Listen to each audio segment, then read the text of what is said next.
21 years of Ghilli. All ஏரியாவிலையும் ஐயா கில்லிடா. எட்டு other commercial ஃபிலிமா இல்லாம ஏன் கில்லி ஸ்டாண்ட் அவுட் ஆச்சுன்னு தெரியுமா? அந்த காலத்துல வந்த கமர்ஷியல் படங்கள் எல்லாமே ஹீரோ, ஹீரோயின், வில்லன் எல்லாருமே ஃபர்ஸ்ட் 20 மினிட்ஸ்க்குள்ள இன்ட்ரடியூஸ் ஆயிடுவாங்க. பட் கில்லியில மட்டும்தான் 30 மினிட்ஸ்க்கு அப்புறமா தான் வில்லன் அண்ட் நம்மளோட ஹீரோயின் ரெண்டு பேருமே இன்ட்ரடியூஸ் ஆவாங்க. அண்ட் அவங்களுடைய பிளாட்டை தான் படத்தை டிரைவே பண்ணும். நம்ம எல்லாருக்குமே தெரியும் கில்லி வந்து ஒக்கடு அப்படின்ற தெலுங்கு படத்தோட ரீமேக் அப்படின்னு சொல்லி.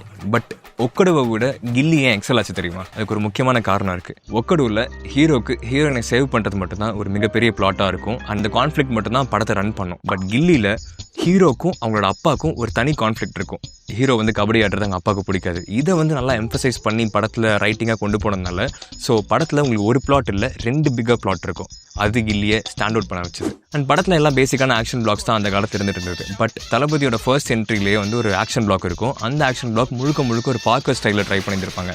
அது தமிழ் சினிமா இண்டஸ்ட்ரிக்கு அந்த அளவுக்கு பழக்கப்படாத ஒரு ஸ்டைலாக இருந்தாலும் இந்த படத்தில் அது ரொம்ப அழகாக ஹேண்டில் பண்ணியிருப்பாங்க. அண்ட் ஆல்சோ டிப்பிக்கலாக அந்த காலத்து படங்கள்லாம் ஹீரோ ஹீரோயினுக்கு ஹெல்ப் பண்ணுறாங்கன்னா அது ஒரு எதிர்பார்ப்பு இருக்கும். மோஸ்ட்லி ஃப்ரெண்ட்ஷிப் ஆர் லவ் இந்த மாதிரி ஏதோ ஒரு விஷயம் இருக்கும். பட் இந்த படத்தில் நம்ம ஹீரோக்கு ரொம்ப பிடிச்ச விஷயம் என்ன? கபடி ஆடுறது. So basically he likes to win.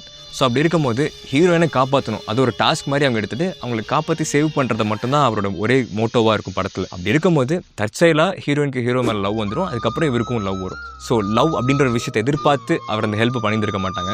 And அதுவும் அந்த டைமில் வந்த படங்களில் புதுசாக இருந்துச்சு இந்த படம். இவ்வளோ பெரிய படமாக இருந்தாலும் எந்த ஒரு இடத்துலையுமே இந்த படம் லாகி அடிச்சிருந்திருக்காது. அதுக்கு ஒரு மிகப்பெரிய காரணம் படத்தோட பேக் போன் நம்ம தரணி சார். அவரோட கமர்ஷியல் ஹிட்ஸ் ஒரு பீக்கில் இருந்த டைமில் கொடுத்த ஒரு படம் தான் நம்ம கில்லி. அதுக்கப்புறம் வித்யாசாகரோட ஒரு எவர் கிரீன் ஆல்பம் இப்போ வரைக்கும் எல்லாத்தோட பிளேலிஸ்ட் ரூல் பண்ணிகிட்டே இருக்குன்னு சொல்லலாம். அண்ட் ஆல்சோ இப்போ ரீரிலீஸ் பண்ணும்போது கூட இப்போ வந்து புது படங்களுக்கு இணையாக டஃப் கொடுத்துச்சு கில்லியோட கலெக்ஷன். I love you.